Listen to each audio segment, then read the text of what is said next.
vas, evo, vi ste, ja bih to naglasio, ja sam tako razumio, vi ste i već 2 puta izgubili posao.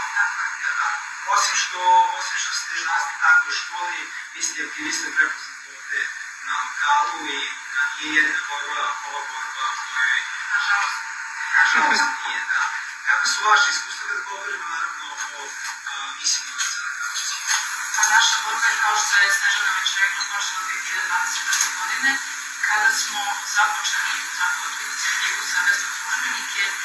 Profesor Kačić je tada prvi put bio u Kovačici kod nas i krenuli smo da širimo tu priču.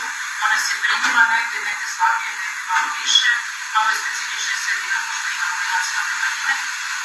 Tako da mi smo zadovoljni s obzirom na to kako sve ostalo funkcioniše. Opet smo napravili neki uspeh s tim da bar 3 škole koriste za sada besplatne udžbenike.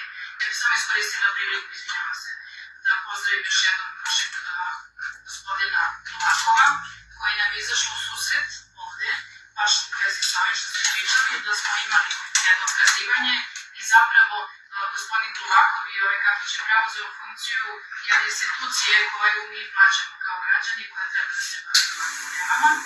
Tako da pozdravila bih i divne ljude iz Svepaje koji su omogućili da se mi večeras ovde sastanemo. Pre svega Dragana Vojnova koji je obradovno odsutan i Jelenu Kosovac koje su iznali ovu priču do kraja. Jelena, hvala.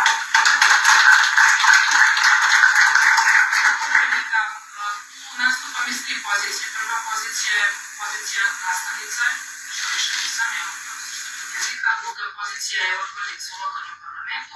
Treća i najvažnija pozicija je mama jednog šestaka.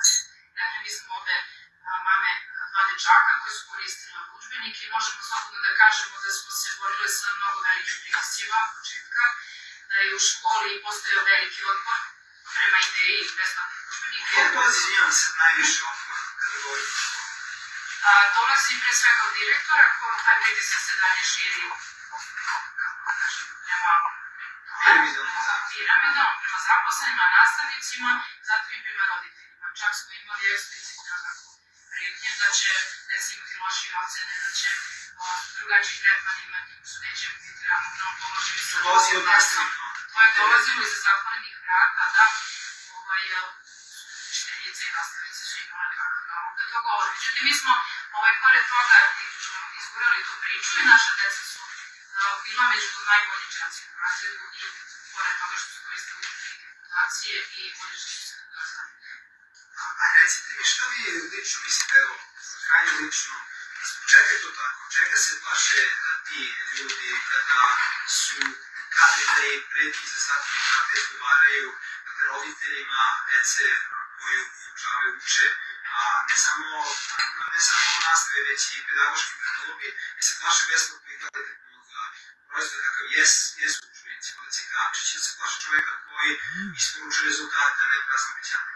Upravo to i mene zanimalo i onda sam sledeći put drugom prilikom u drugoj jednoj školi došla u priliku da ja biram udžbenike i onda sam rekla, evo, postoji mogućnost u opštini Opovo, udruženje preduzetnika iz Renjanina je u saradnji sa ZEP-om, u saradnji sa fondacijom je ponudila mogućnost da svaka škola u Srednjem Banatu dobije besplatno, ako se opredeli cela škola za te udžbenike.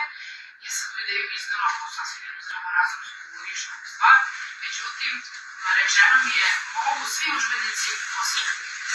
Pitam zašto, ali ovi se plaćaju 5 puta više, a ovi će dobiti besplatno. I onda su oni rekli da prosto nemamo objašnjenja, nama je tako rečeno, to trenutno nije poželjno, nije popularno i ja sam se tu zaustavila i posle toga je usledio još jedan deo.